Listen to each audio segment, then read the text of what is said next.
Hola, esta es la primera parte de la lección número 13 del curso de precálculo. Al final de la lección anterior hemos establecido un problema en donde se nos presentaba una ecuación, esta, que dice y al cubo multiplicado por x² menos 1 es igual a 8. Y dijimos que representaba una relación entre las variables x y y. Y decíamos, tuvo cuidado el problema de decir que era una relación porque de antemano, como no está resuelta ni para la x ni para la y, no podemos saber si definitivamente eso va a ser una función de una de las variables con respecto a la otra, ¿verdad? El problema nos pedía que determináramos el dominio y la imagen de esa relación. Bueno, pues entonces para buscar el dominio, ¿verdad? Si yo supongo, como siempre, que la variable y es la variable dependiente que representa los valores del alcance de cualquier relación o función, y que la x va a ser la variable independiente que representa los valores del dominio, pues para determinar el dominio yo resolví esa ecuación para la variable y. De hecho, al resolverlo tuvimos una fórmula que analizándola usando las leyes de cierre o clausura de la suma y de la multiplicación de los números reales, decidimos que efectivamente la relación era una función. Para cada valor de la x se encontraba un solo valor para la y. ¿Okay? Bueno, pues cuando resolvimos esa ecuación para la y decidimos que era una función, encontramos que el dominio de esa función eran todos los números reales excepto los números 1 y negativo 1. Y esa parte la resolvimos, ¿verdad? Y entonces estamos trabajando en determinar la imagen de esa relación, de esa función, que ya sabemos que es una función, ¿verdad? Y entonces, claro, para eso regresábamos otra vez a la ecuación original y la resolvíamos en vez de para la y, que fue lo que hicimos para determinar el dominio para la x, para entonces poder determinar los valores de la imagen de esa función. Bueno, para resolver para la x encontramos que la x era esto. Ahí está la solución de esa ecuación para la x. Más o menos la raíz cuadrada de y al cubo más 8 sobre y al cubo. Bueno, pues recuerde que ahora para determinar la imagen de esa función tendremos que ver qué valor yo puedo asignar aquí a la y para que se produzca un valor real para la x. Porque yo quiero que la x, que representa los valores del dominio, sean los números reales o subconjunto de los números reales, ¿verdad? Así que esa x, que representa los valores de ese dominio, yo quiero que me dé real. Así que, ¿qué valores yo puedo asignar aquí a la y para que me dé un valor real para la x?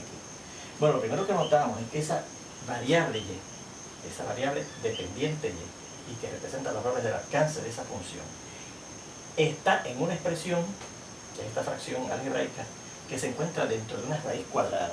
Bueno, para que se produzca un valor real, esa expresión entonces no puede ser negativa, porque recuerden que la raíz cuadrada de números negativos no son reales, ¿verdad? Aparece la unidad imaginaria y eso automáticamente haría que la x no es un número real. Así que yo no quiero que eso ocurra. Así que por lo tanto, esta expresión que está aquí, esa fracción algebraica que está aquí, yo quiero que sea un número o positivo o cuando menos 0. Y eso lo escribimos aquí. Esa expresión algebraica, esa fracción algebraica, y al cubo más 8 entre y al cubo, yo creo que sea mayor, quiere decir positiva, o igual que 0. ¿Verdad? No puede ser negativa, no puede ser menor que 0. Bueno, pues fíjense que al hacer eso, al establecer esta condición, obtenemos una desigualdad fraccionaria, ¿verdad? Una desigualdad que contiene una fracción. Y esa desigualdad nos dice que esa fracción, esa división es o positiva o 0. ¿Cuándo ocurre eso? Bueno, pues cuando los números que corresponden o que son representados por esas expresiones, y al cubo más 8 y y al cubo, los dos son positivos, y en particular el de arriba pudiera ser 0, el de abajo recuerde que no puede ser 0 nunca, o los dos son negativos, ¿verdad? Y claro, o también, en particular el de arriba también podría ser 0. Bueno, pues tenemos esas dos posibilidades que vamos a considerar en dos casos, ¿verdad? El caso 1 es que los dos, el de arriba y el de abajo, sean positivos los dos, y en particular el de arriba igual a 0, mayor o igual que 0 el de arriba, ¿se fijan? Y que el de abajo también sea mayor que 0. Los dos positivos, y en particular el de arriba, el número que está representado por esa expresión algebraica en el numerador de esa fracción, puede ser que sea igual a 0 para que pueda haber 0 esa división, ¿verdad?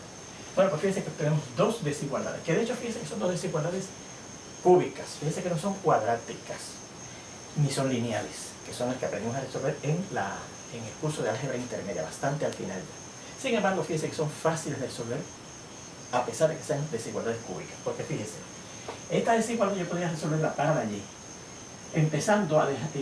comenzando dejando ese término que contiene precisamente la y solo en el lado izquierdo. Y para hacer eso, fíjense que tendríamos que sumar, aplicando la ley de suma de las desigualdades, negativo 8 en ambos lados. Y claro, sumar negativo 8 en el lado izquierdo, el 8 se ve, no queda nada más que y al cubo, dice que será mayor o igual que, y al sumar negativo 8 al lado derecho, donde tengo un 0, será 0 más negativo 8, da negativo 8. Así que tenemos que la raíz y al cubo va a ser mayor o igual que negativo 8. Bueno, pues fíjense, Hay un teorema que se prueba en algunos de los problemas del curso, ¿verdad?, correspondiente a estas secciones que estamos discutiendo, que dice que si dos números comparan de cierta manera, sean los dos positivos, sean los dos negativos, sea uno positivo y uno negativo, las raíces cúbicas de esos números comparan igual que como comparan esos números. O sea que si este número ya el cubo es mayor o igual que negativo 8, la raíz cúbica de este número va a ser también mayor o igual que la raíz cúbica de este número. Pues eso es lo que estoy haciendo aquí, aplicando ese teorema, ¿verdad?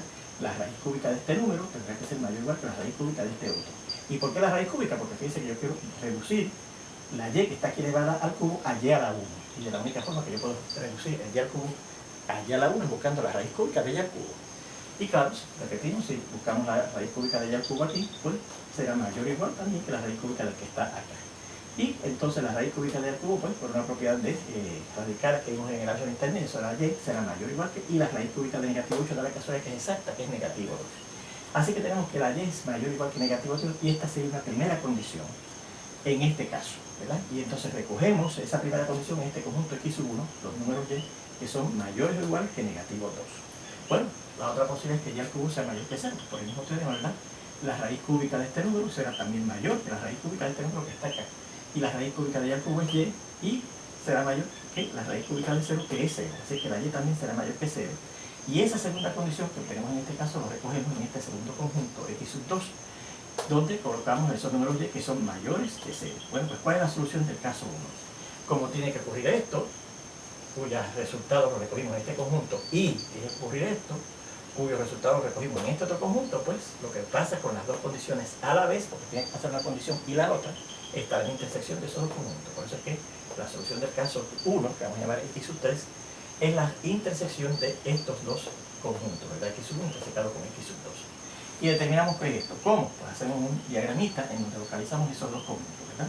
El conjunto x1 son los números y que son mayores o iguales que negativo 2. Porque se localizamos aquí en esa recta numérica, ¿verdad? El negativo 2, y de ahí en adelante ponemos un corchete, porque de ahí inclusive, ¿verdad?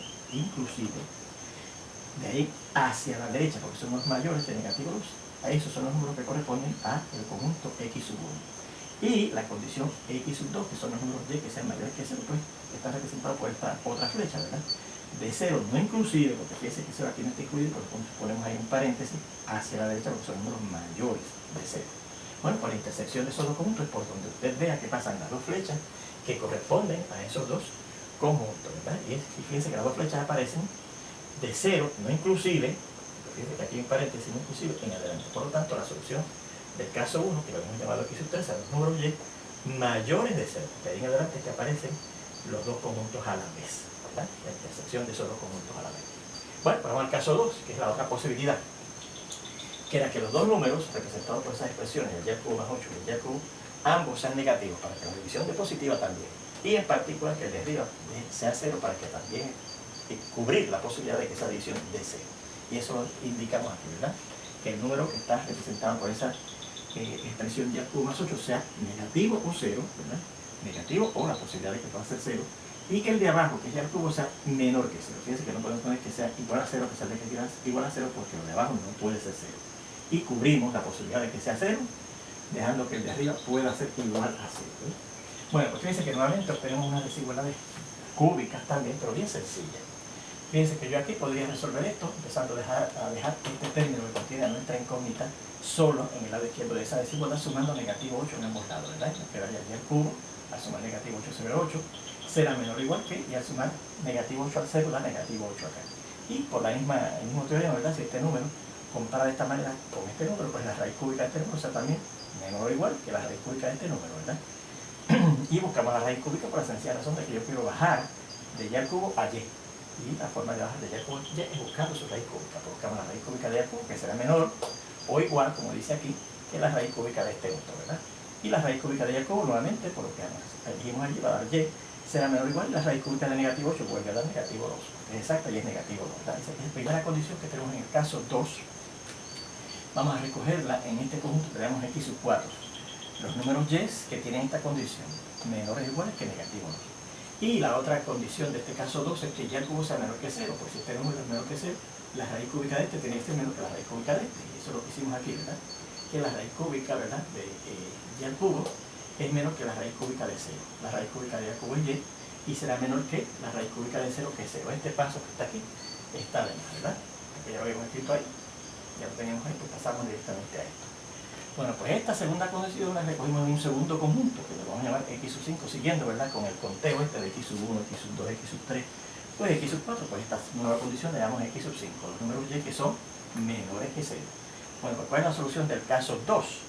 Pues como tiene que ocurrir esta condición, cuyos resultados están recogidos en este conjunto, y esta condición cuyos resultados están contenidos en este otro conjunto, pues la solución del caso 2 tiene que ser la intersección de esos dos casos, ¿verdad? Porque tiene que pasar esto y esto, esto y esto.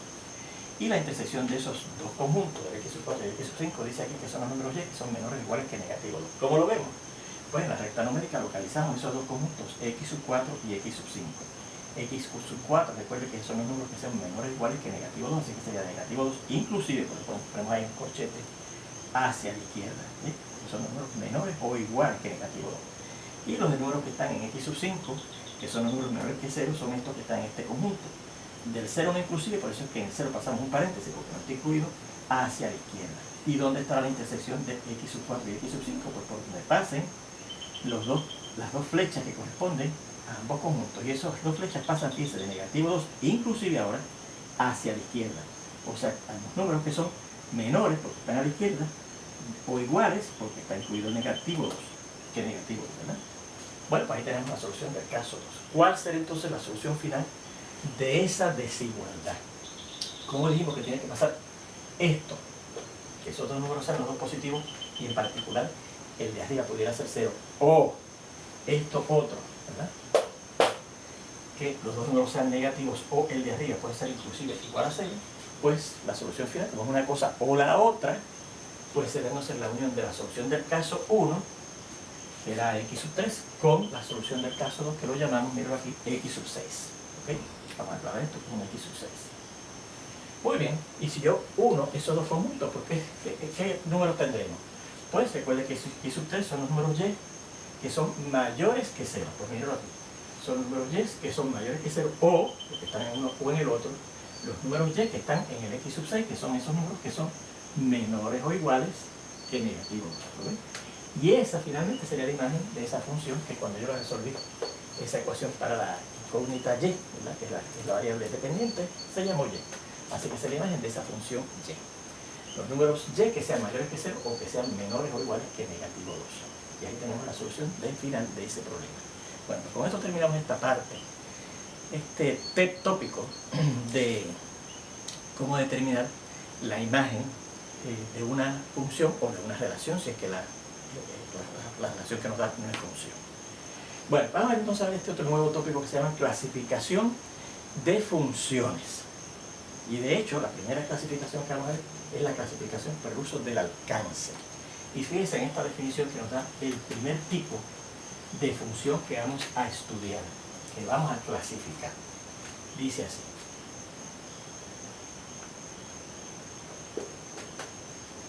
sea f,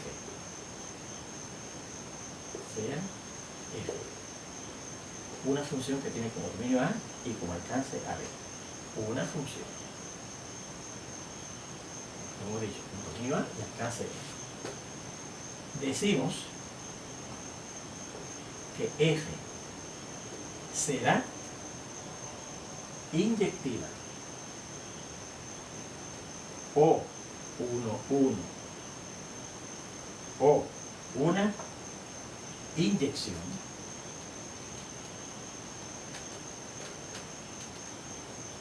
todas esas formas se puede llamar función inyectiva, función 1, 1 o función que sea una inyección si y solamente si para todo par de valores x sub 1 y x sub 2 en el dominio de esa función, que es el conjunto A, ocurre con esta condición, con x1 siendo diferente de x2, ocurre que el valor de la función en x1 también va a ser diferente del valor de la función en x2 en el alcance b de esa función. ¿Okay? Bueno, pues ¿qué nos está diciendo esa definición? Que una función f se va a llamar inyectiva 1, 1 o que es una inyección si valores diferentes, no son iguales, valores diferentes en el dominio de esa función están relacionados con valores diferentes, claro, en el alcance de esa función. Interpretación. Decimos, vea que esta clase, la clasificación, vea que esta clase de funciones, seguimos acá, esta clase de funciones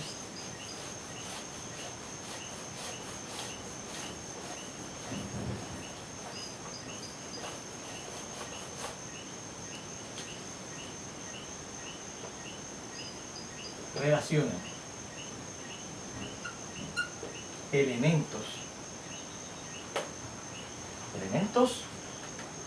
diferentes de su dominio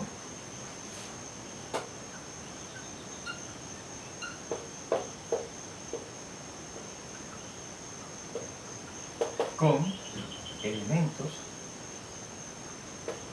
diferentes en el alcance. Muy bien. Por ejemplo, vamos a presentarle varias funciones representadas de diferente manera, ¿verdad? Para que usted decida si son o no funciones inyectivas o 1-1 o que son inyecciones. Desde cualquiera de las tres formas se puede llamar. Y la primera nos presenta esta función que está representada por conjuntos diagramados que tiene como dominio A y que está compuesto por estos números naturales 1, 2, 3 y 4 y cuyo alcance es el B, que está compuesto por las letras A, B, C y D. ¿Sí? Y que se llama F. Y esa función F nos relaciona el número 1, el elemento 1 en el dominio con el elemento B en el alcance. Nos relaciona el elemento 2 en el dominio con el elemento C en el alcance. Nos relaciona el elemento 3 en el dominio con el elemento C en el alcance. Y nos relaciona el elemento 4 en el dominio con el elemento D en el alcance. Vamos a ver si esa función, fíjense que es una función, ¿verdad? Fíjense que todos los elementos del dominio están relacionados con uno solo en el alcance, ¿verdad? Este elemento del dominio está relacionado con uno solo en el alcance, que es la B. Este elemento del dominio está relacionado con uno solo en el alcance, que es la C. Este elemento del dominio está relacionado con uno solo en el alcance, que es la C. Y este elemento 4 está relacionado con uno solo en el alcance, que es la D. Y vamos a ver si es una función que es inyectiva, o si es una función 1-1, o si es una función que es una inyección. Bueno, pues ¿cuál es la condición? Que elementos diferentes del dominio vayan a elementos diferentes en el alcance. Elementos diferentes del dominio están relacionados o asociados con elementos diferentes en el alcance. Bueno, vamos a empezar. El 1 y el 2 son definitivamente elementos diferentes en el dominio. ¿Está relacionado con elementos diferentes en el alcance? Sí, miren. Este está relacionado con la B y este está relacionado con la C. El 1 y el 3 son elementos diferentes del dominio. ¿Están relacionados con elementos diferentes en el alcance? Sí, miren, el 1 está relacionado con la B y el 3 está relacionado con la C. El 1 y el 4 son elementos diferentes del dominio. ¿Están relacionados con elementos diferentes en el alcance? Sí, el 1 está relacionado con la B y el 4 está relacionado con la D. Elementos diferentes del dominio están relacionados con elementos diferentes del alcance. Pero fíjense que también podemos decir, el 2 y el 3 son elementos diferentes del dominio. ¿Están relacionados con elementos diferentes en el alcance? No. Fíjense que el 2 está relacionado con el elemento C en el alcance y el elemento 3 del dominio está relacionado también con el elemento C del alcance. Así que esa función, esa relación que es una función, no es una función de esta clase. No es una función inyectiva, o no es una función 1-1, o no es una función que sea una inyección. Así que decimos, F, esa función, no es. Vamos a empezar diciendo una función inyectiva.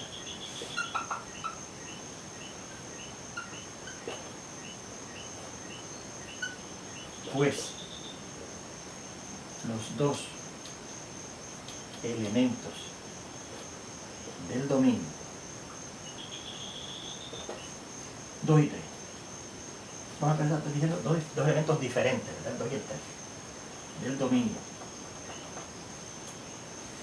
Los dos elementos diferentes del dominio.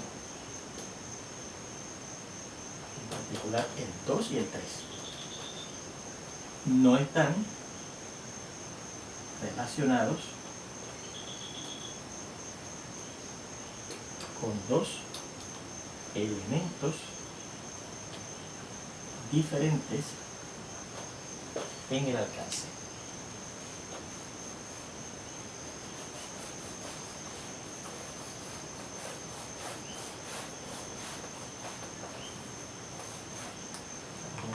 diferentes en el alcance.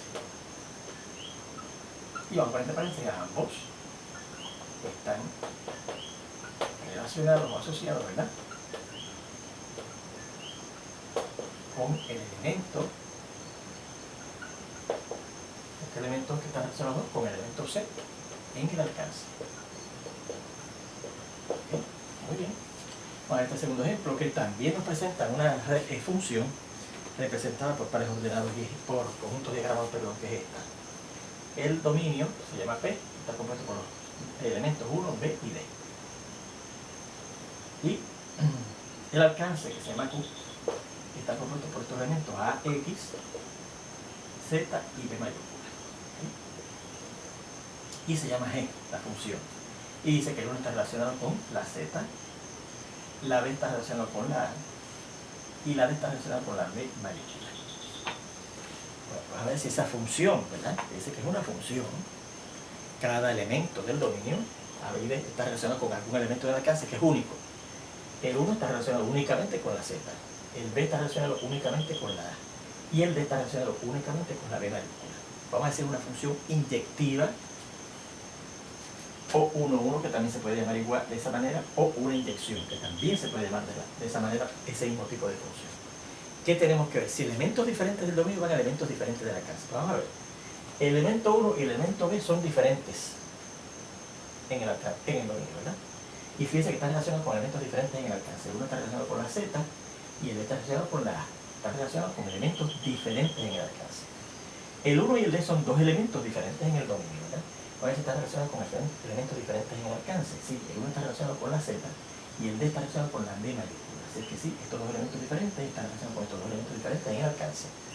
Y vamos a ver esta otra pareja de elementos diferentes en el dominio, que son el B y la B.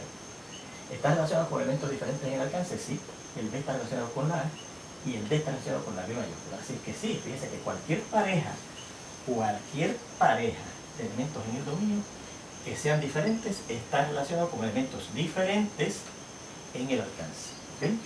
Así que esta función G es una, podemos decir, función inyectiva o una función 1,1. Y ahora, para que usted sepa que vamos a usar un nombre o el otro, vamos a ponerla que es una función 1,1.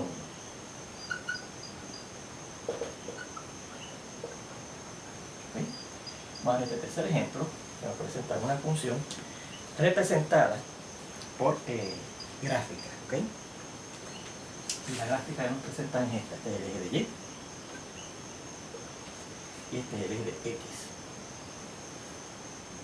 Y en el eje de X colocamos los elementos de subdominio, que son el A, el B y el 3. Y en el alcance colocamos los elementos de subalcance, que son el negativo 2, el 2, el 1 y el 3. ¿Sí? Y la gráfica consiste de estos puntos: este que está aquí, este que está aquí y este que está aquí. Bueno, y pues se llama esa función H. ¿Sí? H. Bueno, vamos a ver si esa función H es una función inyectiva o 1,1 o inyección. Ya de tal forma se puede llamar. ¿Okay? Fíjense que es una función, cada elemento del dominio está relacionado con un elemento del alcance. El A está relacionado con un elemento en el alcance, que es el negativo 2. El B está relacionado con un elemento en el alcance, que es el 3. Y el 3 está relacionado con un elemento en el alcance, que es el 2. Ahora, si es una función inyectiva. Elementos diferentes del dominio tienen que ir a elementos diferentes del alcance. Bueno, el A y el B son dos elementos diferentes del dominio. ¿Están relacionados con dos elementos diferentes del alcance? Bueno, pues fíjense, el A está relacionado con el negativo 2 y el B está relacionado con el 3. Así que sí, estos dos elementos diferentes del dominio están relacionados con elementos diferentes en el alcance. Vamos a ver estos dos elementos diferentes del dominio, el A y el 3. Son diferentes, ¿verdad? El A y el 3. ¿Están relacionados con elementos diferentes en el alcance? Bueno, pues el A está relacionado con el negativo 2 y el 3 está relacionado bien con el negativo 2. Pues no. Estos dos elementos diferentes del dominio están relacionados con un mismo elemento en el alcance, que es el negativo 2. Pues ya esa función no es una función inyectiva ni una función 1,1 o no es una inyección. Así que vamos a indicar, usar el tercer nombre, que esa función H no es una función, no es una inyección, por la razón de que hay dos elementos diferentes del dominio, el A y el 3, que están relacionados con el mismo elemento en el alcance, que es el negativo 2. ¿Okay? H, la función H,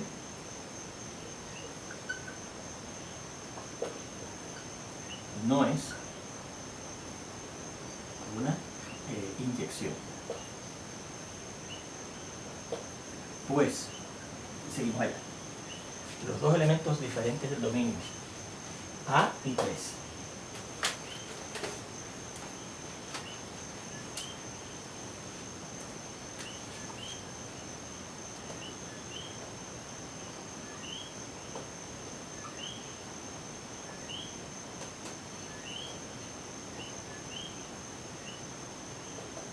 El A y el 3 están relacionados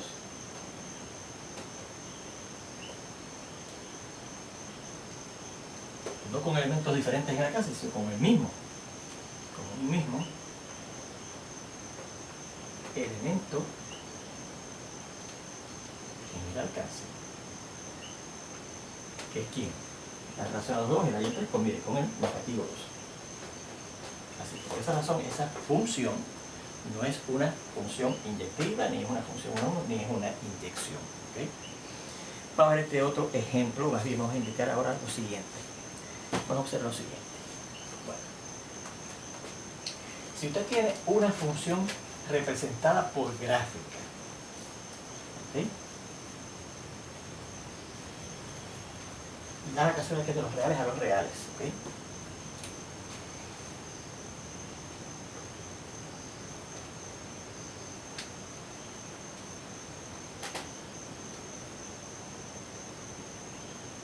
Dominio y alcance, los reales o subconjuntos de este, el conjunto de los dos reales, representada por una gráfica, y vamos a empezar viendo la gráfica de una función, ¿verdad? De un subconjunto de los reales a otro subconjunto de los reales, ¿verdad?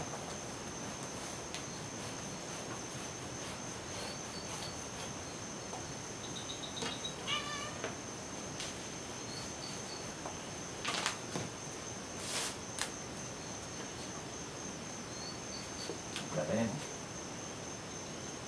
el eje de Y,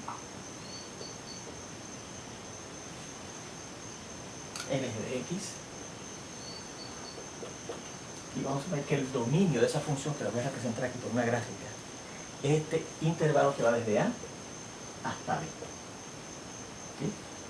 Y el alcance de esa función es el intervalo que va desde C hasta D. ¿Sí? Y la gráfica hace lo siguiente. Fíjense que el dominio va desde A hasta B, que va a estar definida desde que empieza la A hasta llegamos a B, ¿verdad? Pues fíjense que los valores del dominio están aquí y los valores del alcance están incluidos en ese intervalo, ¿verdad? Ahora, fíjense que la imagen de esa función, vamos a llamarla h de x, perdón, k de x, y igual a k de x. Fíjense que la imagen de esa función, ¿qué valores del alcance son usados? Pues mire que empiezan a usarse los valores aquí, vamos a llamarlo esto e, y terminan de usarse aquí, F, ¿verdad? Así que este intervalo que está aquí, fíjense que sea la imagen de esa función k, ¿verdad? Porque son los valores en el alcance, que es el intervalo k de hasta b, que son usados, ¿verdad? Fíjense que todos los valores que yo uso mientras estoy en el intervalo de hasta b como dominio, van o están contenidos en ese intervalo que va de E a F. Así que esta sería la imagen. Este intervalo que va de E hasta F es la imagen de esa función k. Y el alcance es este intervalo que va de C hasta D. Bueno, yo quiero saber si esa función es